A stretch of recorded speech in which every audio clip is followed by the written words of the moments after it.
So we're already back working on the KX250. If you didn't see the reveal video, I'll pop it up on the screen or I'll link it below on the full build on this thing from start to finish on how it looks now. So I'm so pumped on how it came out. This video is gonna be a price breakdown, kind of if you wanted to build a similar bike. But unfortunately, not everything was done correctly on that reveal video.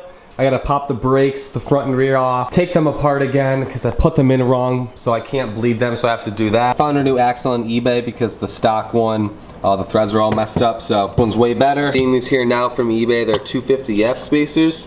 Hope they're the same, hope they work. Trick engineering axle blocks and tie everything together once I get this thing put back together. So dive into it, start taking this reapart, and finally have some brakes on this thing.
We got this thing all good to go. This thing came in clutch, just getting it like done super quick and not having to do the old school way. Tightening and loosening and doing the whole like holding down the lever stuff, so it saved me a lot of time there. And this thing is finally dialed in, so we're ready for the first ride, coming here soon. Cross my fingers with this beautiful New York weather I can get riding soon and get a test run. I don't want to just bring it right to the track first go. I'd prefer just like bring it to my property, till up a big corner track and test this thing out, give it a little shakedown before I actually bring it to the track. So in case something happens, I don't kind of waste my time going to the track. The main purpose of this video, I put together a list here of everything that I've spent on the bike so far and kind of how much it would cost one of you to build an identical bike to the T. I didn't think it was gonna be this much. I'm a little shook myself. You've probably already seen it in the title. Wondering how this man has spent $13,000, $14,000 on a dirt bike, on a used 2005 dirt bikes. Give you the run over on the full parts list, what's on the bike, and if you think you could justify this amount of money, leave it in the comments on building an old two-stroke.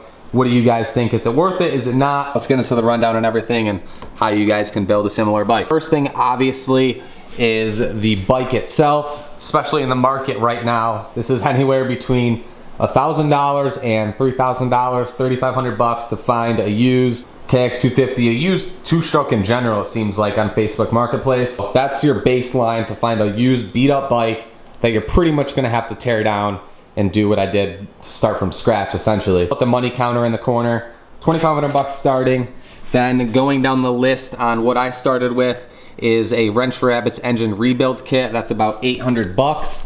That does not include the transmission bearings, so that's pretty much top, bottom end. Next up being the wheels and tires, being about $1,400. That's including just the cost of the Warp 9 Elite wheels, the tires, the tubes, the rim locks. Me going with more of a budget wheel with these Warp 9 wheels. Ideally, I wish I had some Excels on here for sure. These look good and they'll do just fine for me. Have all the miscellaneous spec bolt hardware, that being all the nickel works. Pretty much every single nut and bolt was replaced on this thing, so spec bolt hooked it up and got everything nice and shiny and clean, so I didn't have to have that crusty old hardware. Powder coat and CEREKOTE, each being about 300 bucks. Couldn't remember really what I paid, but it might have been more, it might have been less, but that's a baseline price of what you would normally pay to get everything CEREKOTED. So CEREKOTED stuff, obviously the cover, frame, and the swing arm. Brake stuff CEREKOTED, pretty much everything, and then behind it, it being black, it's hard to really tell. Like a normal burnt bronze, and then a normal like mid semi-gloss black. Thing on the front CEREKOTED, bottom here CEREKOTED with the same thing with the black and then the burnt bronze. I think we powder coated the actual triple clamps. I don't think these are CEREKOTED. Talking on the brake stuff being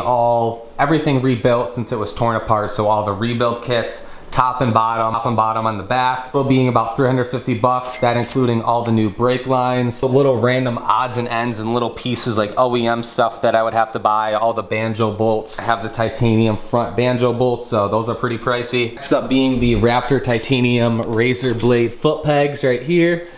These things are about 300 bucks, 350 bucks depending on where you get them.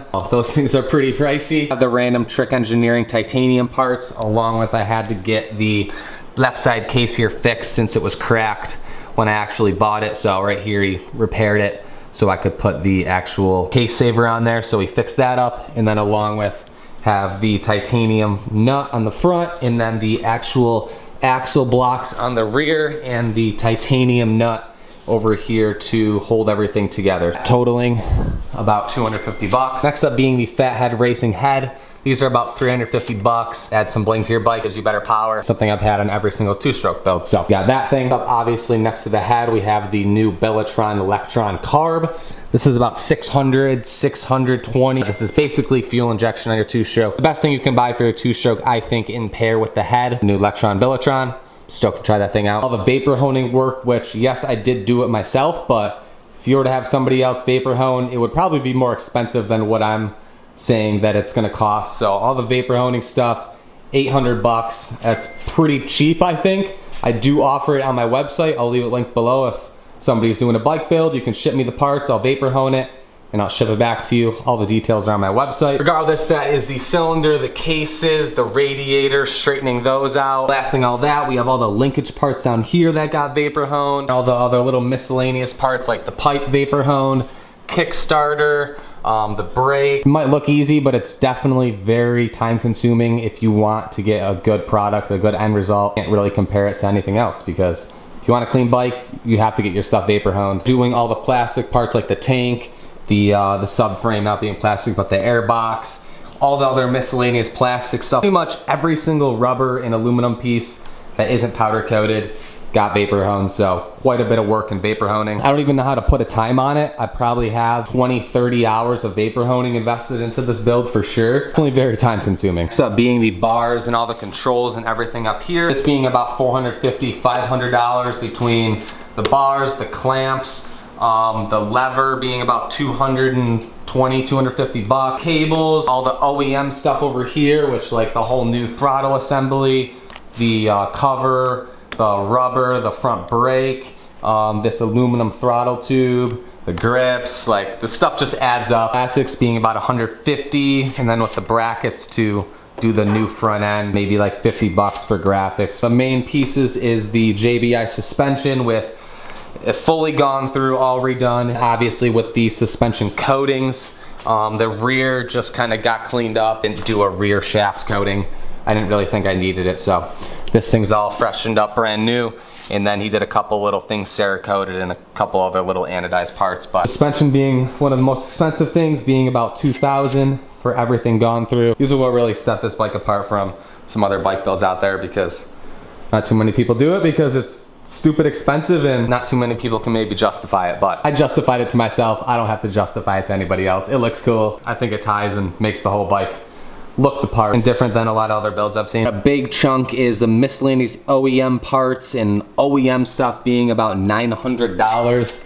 You don't think until you start adding like, oh, this is shot, this is bad, this is all rusted out, and you go through and start clicking on the OEM stuff, and before you know it, you're a couple $100 deep. Couple little internal stuff like random springs and seals and just a bunch of random stuff. This is 10 bucks in the actual throttle assembly, like 50 bucks. Replace every single bearing to the T, that being about 600 bucks.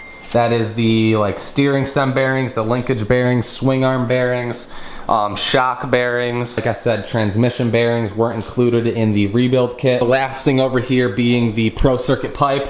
At the time, and still you can't find a raw non-plated Pro Circuit pipe, so I found one on eBay, and it happened to be a factory edition from like the Pro Circuit team pipes. That's why it has the gold welds on here, because They only made a few of these, and I happened to snag one on eBay on a raw pipe because I think the pipe makes the whole thing. The raw just looks a lot better than I think the platinum plated one. I think I spent 500 bucks, and then the silencer 700 bucks. But I think it's worth it. Definitely makes the build. So stuff definitely adds up quick. Everything is pretty much brand new on this thing. I don't really want to get it dirty. I'm excited for the first ride, but not sell it because it's gonna get all scratched up and beat up. It's a dirt bike, and I'll just make sure to get all my pictures and videos out of the way. That's the rundown on this thing. Would have been a little more expensive if I fully matched it to my 125, if I could have, to get all the 250F parts and all the other OEM parts to really do this thing right, if it was gonna match to the T to this thing. But I'm happy with how it came out, having the semi-new OEM look. It's insane that that's what something like this costs, but I know a lot of people are probably shook just reading the title and are like, that's not even possible, what are you talking about? That's probably on the low end. It'd probably be like $14,000, $15,000 by the time you're all set and done, depending on the bike that you buy. It's roughly what it'll cost you to have a pretty much brand new 2005 KX250. You could skimp out on a few things for sure and have it pretty much the same price as like a new 250F. But for my case, with this being content and having to build videos and the ride videos, it makes sense for me to do it. I wasn't doing YouTube. I'm not sure if I could justify a few of these things, honestly, if I was paying full price for everything. Luckily, I have a few companies that have supported me over the years, like Electron and Spec Bolt and Fathead and all the other companies that have helped out that kind of save me and make these builds possible. As always, everything's linked below in the description on all the companies that helped out with the build and have supported me over the years with all these two-stroke builds and come back every time whenever I need something, making these builds possible. So without them, it really wouldn't be possible. And they definitely set these builds apart from some other builds I've seen on YouTube. That's pretty much it. I'm gonna end this video here. If you wanna see the first ride on this thing, make sure you subscribe. Like I said in the last video revealing the bike, 15,000 likes on the reveal video, and I'll give away a brand new 2022 two-stroke. You know what new two-stroke you would wanna win? It seems like right now the most requested bike is a 22 YZ125 or YZ250. I think I'm leaning more towards the new YZ125. Those things are sweet. Go in the last video, let me know your thoughts. Put that video in the corner or link it below if you haven't seen the full build reveal on this thing from start to finish. With that, I'll see you guys in the next video, hopefully riding this thing.